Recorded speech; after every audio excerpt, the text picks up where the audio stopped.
Reporte 100. Como todas las semanas, tenemos un espacio de El Colegio de Sonora en Reporte 100 y está con nosotros la doctora en Ciencias Sociales por el propio Colegio de Sonora, María del Valle Borrero Silva, quien pertenece al Centro de Estudios Históricos de Región y Frontera. María del Valle, ¿cómo está? Buenos días, gracias por estar con nosotros esta mañana. Hola, Juan Carlos. Buenos días, muy bien, gracias por el espacio. Y está haciendo una investigación que se titula El Gran Norte Novohispano-Mexicano en el Tiempo y el Espacio, estudios sobre territorios en perspectiva comparada. A ver, tradúzcame al español esto. Está bien. Bueno, no solo yo estoy en ese proyecto, Sí. este es un proyecto interinstitucional, que es como se le llama en el ámbito académico, Sí. ¿no? Mira, este proyecto lo que pretende, y a lo mejor es un título un poco, a lo mejor suena un poco complicado, pero no es tan complicado, ¿no? Es decir, el proyecto surge después de haber venido trabajando desde el año 2000 en un seminario de investigación, varios investigadores de varias instituciones, ¿no? Del Colegio de Jalisco, del Colegio de Michoacán, de la Universidad de Guadalajara, de la Universidad de Texas. Entonces, ante la oportunidad que lanza el CONACYT de Ciencia Básica, pues planteamos qué podemos plantearle, ¿no? Como un proyecto de investigación interinstitucional. Entonces surge eso, que a lo mejor suena como muy rimbombante el título, pero el objetivo es conocer el Gran Norte, ¿no? Es decir, este espacio Sí. que llamamos Norte, cuál fue, hay un marco temporal, ¿no? Que lo delimita, que es desde el siglo XVI hasta el siglo XX. Entonces, ver cuál fue su proceso evolutivo desde la llegada, bueno, desde primero los grupos que aquí ya existían de naturales o indígenas o como se le quiera llamar, y después qué pasa cuando llegan los pobladores europeos, qué pasa cuando llega la población mestiza, criolla, que viene desde el centro de lo que fue el virreinato novohispano, Sí. y cómo fue su desarrollo, cómo fueron los reales de mina, cómo fueron los presidios, cuáles fueron los conflictos, y eso lo vamos a ver en un proceso de larga duración. ¿Para qué? Es decir, ¿cuál es el objetivo, no? Es decir, cómo se va creando, cómo se va conformando este espacio de lo que hoy es Sonora, de lo Sí. que hoy es Nuevo México, que también se estudia, de lo que hoy es Arizona, de lo que ¿Qué hoy es... región están contemplando? Es el Gran Norte, ¿no? Por eso se llama así, el Gran Norte. Norte. El Gran Norte ¿Qué es... estados están contemplados? Pues es Sonora, Sinaloa, las Bajas Californias, es todo lo que es Chihuahua, Nuevo León y lo que es Monterrey. Y después de lo que hoy es el sur de Estados Unidos, Sí. que sería Arizona, Nuevo México. En los siglos XVI, XVII, esta zona geográfica, ¿cómo se conocía? ¿Cómo se le llamaba?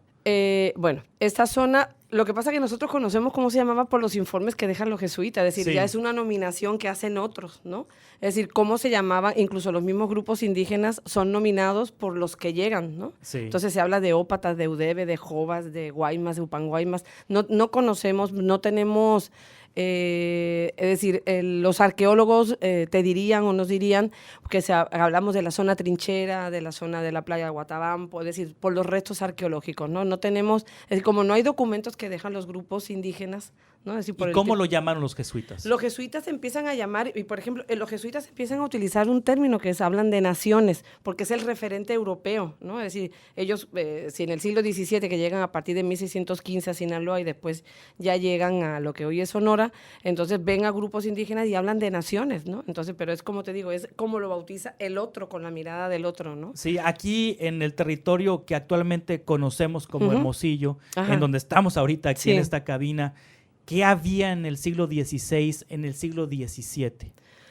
Mira, cuando llega en el siglo XVI, lo que se habla son de grandes espacios habitados por población, Sí. que como te digo, estudian los arqueólogos, ¿no? Nuestros compañeros de Lina, pues, vienen muy bien Sí. trabajando todos estos territorios. Elisa Villalpando, pues, es un referente, ¿no? De cómo, por ejemplo, Trinchera, la zona de estas culturas, y se habla así, es decir, los arqueólogos nos hablan de estas culturas que se van desarrollando en estos espacios. Cuando llegan los jesuitas, por ejemplo, lo que hoy es Hermosillo, pues desde 1700 hablan de unos grupos que estaban asentados entre pimas, que sí eran, pero que tampoco eran asentamientos estables, ¿no? Sí. Y si ya nos vamos más al norte o más al sur, pues estarían, bueno, los yaquis, los mayos, ¿no? Lo que también se les llaman los caitas, ¿no? Porque el tipo de lengua que habla. Muchas veces también es otra forma de denominarlos, dependiendo del tipo de lenguaje, ¿no? El tipo de lengua más o menos que los identifica, ¿no? ¿Quiénes son los primeros jesuitas que cruzaron por Hermosillo? Mira, sinceramente no, así los nombres, Sí. pero por ejemplo el primero que deja testimonio sobre todo esta gran parte es Pérez de Rivas, ¿no? Que Sí. tiene Triunfos de la Fe y hace una descripción maravillosa sobre y el primer conocimiento, ¿no? Las primeras descripciones que tenemos sobre estos territorios. Más allá de Quino, que es el más conocido, Sí. pues obviamente hay muchos más, Carlos Osh, está todos aquellos que llegan a las otras que no son los principales jesuitas, pero llegaron mucho, ¿no? Y sobre todo llegaron del centro de Europa, hay muchos italianos, hay muchos austriacos, hay muchos y también obviamente españoles, ¿no? Sí. Que proceden de la ¿De qué años península ibérica. estamos hablando, Mira, María del Valle estamos Borrero? hablando si comprendemos así todo el siglo, somos el 17. Los jesuitas están aquí desde 1690. Sí. 1600, bueno, antes llegan a la provincia de lo que sería Sinaloa o Culiacán, Ostimuri, como estaban nominados, y hasta 1767 están aquí los jesuitas, ¿no? Entonces es una gran nómina, ¿no? de jesuitas que llegan y que están distribuidos por todo el espacio de lo que hoy es el noroeste, ¿no? ¿Y en qué año más o menos aproximadamente llegan personas no jesuitas? Es decir, españoles, europeos.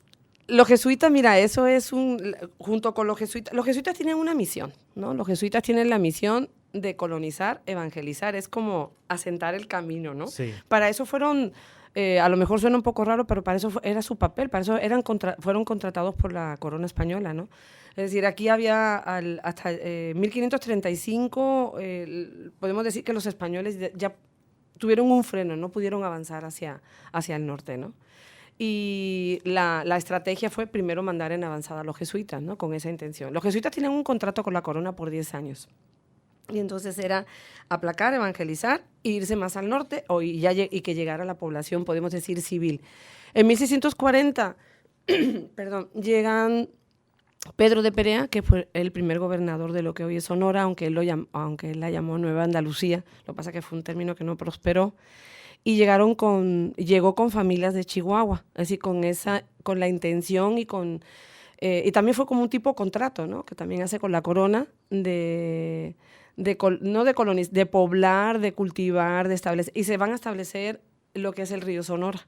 Es decir, para poblar hace falta el agua, ¿no? Y entonces, sí. entonces, en torno al río, es decir, lo que hoy es el camino del río Sonora hasta, lo podemos decir, llegar a Arizpe, ¿no? Arizpe Cananea, es decir, si empezamos el camino desde Hermosillo, sería Ures, ¿no? Ures, llegas a Bavispe, a Conchis, el Huepac, ese caminito, ¿no? San Felipe, hasta llegar hacia más al norte, Sí. incluso Arizonac, ¿no? Que eran como ¿Hay lo llamaban. vestigios de esa época? Sí. Hay muchos, hay testimonios escritos. Hay un profesor, el profesor Terán, que ha escrito mucho sobre este espacio, sobre todo porque él estaba interesado en la zona de Huepac, San Felipe, de Jesús, quiénes son los primeros pobladores, quiénes son los primeros que tienen tierra, cuáles son los primeros conflictos. Y fíjate, este profesor llegó casualmente una vez a mi despacho y me dijo, tengo estos documentos. Sí, hay documentos que lo tienen las familias, que los tienen en los pueblos, que no saben el tesoro que tienen, ¿no? Entonces yo cuando vi esos documentos digo, ¿y usted cómo tiene esto? Documentos de 1700, documentos de 1750. No, pues estaban en mi casa, ¿no? Estaban entonces eso, seguramente en muchas casas de muchos pueblos hay muchos tesoros de ese tipo que nos pueden ayudar a construir ese pasado, ¿no? Y entonces, bueno, vestigios, bueno, pues están... Y bueno, esta población que llega a ensayar plata, llega a hacer las minas, ¿no? Es decir, y empiezan a introducir lo que es los pequeños, los cultivos de trigo, los cultivos, tanto los que ya se daban aquí como los que vienen de Europa, la horticultura, y también la ganadería, ¿no? Que es los grandes, por eso cuando uno se dice, bueno, ¿por qué? ¿Cómo vemos cómo evoluciona, ¿no? Es decir, ¿cómo comprendemos por qué Sonora es como es, por qué Chihuahua es como es, por qué Monterrey es como es, ¿no? Si te diría, bueno, ¿por qué tiene ese gran desarrollo a lo mejor ahora empresarial? Bueno, porque a finales desde el siglo XVIII ya hay grandes, no empresarios, ¿no? Sino gente que invierte, entonces ese es el desarrollo lógico, ¿no? De determinadas... Le pregunta a Nacho del auditorio, ¿por qué los jesuitas fueron reemplazados por los franciscanos? Los jesuitas fueron expulsados por una orden desde la corona, fueron expulsados no solamente de todos los territorios que pertenecían a la corona española, porque así se decidió, decidieron que ya no tenían, bueno, fueron como los chivos expiatorios, ¿no? Son como esos planes oscuros ahí de que intervienen algunos, pero bueno, tenían ahí, no fueron, bueno, ¿y qué pasa antes se plantea un problema? ¿Qué pasa con todo este territorio que estaba bajo el dominio de los jesuitas, ¿no? Que controlaban? Entonces se pensó en otra orden religiosa, que fueron los franciscanos, que ya estaban en la Nueva España, ¿no? Esta línea del tiempo entre el siglo XVI y el siglo XX, digamos, ¿qué épocas considera usted fundamentales para explicar la historia de Sonora, la historia del norte? La historia del norte. Pues yo digo, bueno, la historia tiene como esos cajones, ¿no? Pero hay como grandes... Se puede ver también en este periodo de la larga duración, ¿no? Es decir, se puede ver todo en conjunto, pero es claro que hay momentos, ¿no? Sí, hay momentos determinantes. así que determinantes. Mira, un primer momento obviamente es la llegada de los jesuitas, ¿no? La llegada de los jesuitas que va a permitir que a este territorio lleguen pues pobladores, que también es un mito eso de tantos españoles, ¿no? Es decir, ya lo que llega es más población ya mestiza y criolla, ¿no? Es decir, ya españoles así puros llegan poquitos, ¿no? Salvo los que van a ocupar cargos oficiales o los que van a ocupar cargos de capitanes de presidio, ¿no? Que todavía perviven esos apellidos, ¿no? Los Elías González, los Urrea, los Vildósola, es decir, ahí viene el origen, ¿no? De estas familias que se van a asentar acá. Otro momento clave para lo que sería el noroeste es 1733, cuando se funda la gobernación de Sonora y Sinaloa, ¿no? Es decir, se unen 5 provincias bajo un solo gobierno, que es lo que es hoy Sonora y Sinaloa, ¿no? Es decir, ahí hay una división, una delimitación política, administrativa y territorial. Otro momento clave es la expulsión de los jesuitas, ¿no? 1767, y que está en ese periodo macro que podemos llamar de reformas borbónicas, ¿no? Que hay muchos cambios y el norte se va a convertir, el noroeste en especial se va a convertir, como decía un buen colega, Ignacio del Río, que Sonora se convierte en un laboratorio de pruebas, ¿no? Entonces aquí se van a ensayar medidas políticas, medidas económicas. Entonces Sonora se convierte en, incluso una importante es esa política que se hacía de haz la paz, haz la guerra para conseguir la paz, ¿no? Hay todo un cambio en el panorama, podemos decir, militar y defensivo, y se organizó una gran campaña militar para acabar con los seris, para acabar con todos los indios y reductos, ¿no? Sí.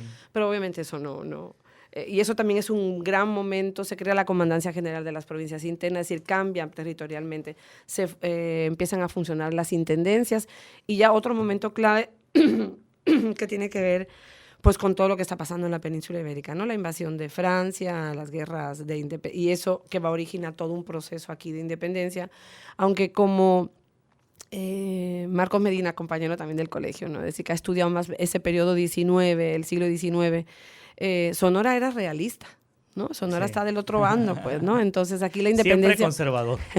La independencia llega, pero porque no había ese... Claro que sí, ¿no? Que me imagino que había adeptos a lo que estaba pasando en el centro del virreinato y sí tenían noticias, porque ese mito del aislamiento, aquí sí se sabían las cosas, estábamos lejos, ¿no? Y estamos lejos del centro, pero las noticias fluían y las noticias corrían y todo se sabía, ¿no? Lo que pasa que no había un semillero de independentistas, ¿no? Entonces los gobernantes aquí, el intendente era, pues obviamente tiene que defender a su monarca y entonces las tropas ópatas, las tropas de soldados, pues están del lado realista. Y se acepta la independencia, pues se acepta el tratado, ¿no? Y después por los otros momentos, ya por ejemplo de final del 19, pues es el convulso siglo XIX, ¿no? Que también trabajan compañeros del colegio y otros compañeros de la universidad. Ese siglo XIX entre conservadores, entre liberales, entre las insurrecciones, es un siglo en el que los levantamientos indígenas se incrementan.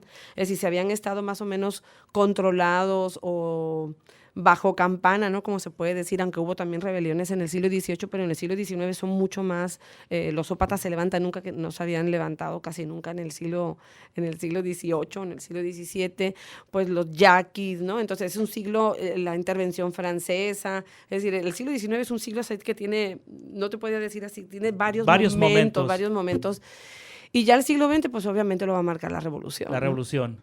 La revolución cananea. La revolución cananea, los personajes que salen de aquí. No recuerdo muy bien quién es el que dijo que Sonora es conocida en México a partir de la revolución, ¿no?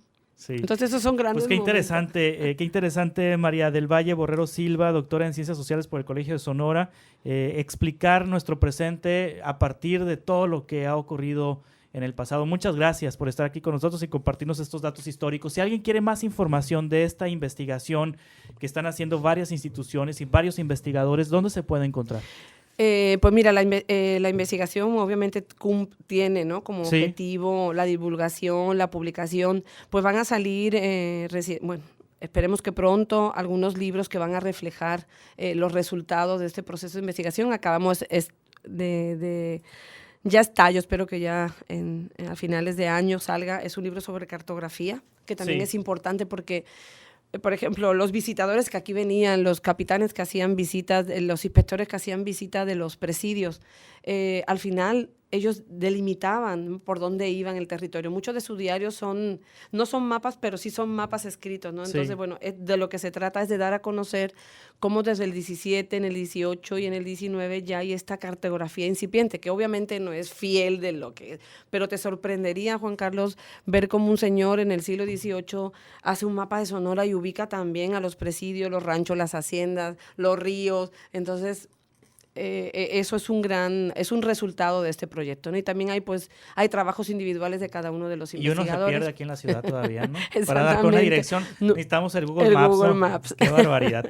Martín Rentería, una pregunta. ¿La misión de Cocóspera fue jesuita o franciscana? Pregunta Martín Rentería. Fue jesuita. Lo que pasa Jesuita. que después muchas de las misiones jesuitas, como fueron y llegaron franciscanos, adaptaron arquitectónicamente, porque los franciscanos tienen su estilo arquitectónico también, ¿no? Sí. Para sus fachadas, el cordón franciscano que es tan característico, la ornamenta, es otra orden, ¿no? Es otra orden muy distinta a la Sí. jesuita, y eso también lo deja una impronta en los edificios. Muchas gracias. Siempre es bien satisfactorio platicar con investigadores del Colegio de Sonora. Muchas gracias, Nos Juan Carlos. enriquecen la vida. Gracias. Muchas gracias, María del Valle Borrero Silva, doctora en Ciencias Sociales por el Colegio de Sonora. Gracias y la próxima semana otro tema interesante del Colegio de Sonora. Reporte 100.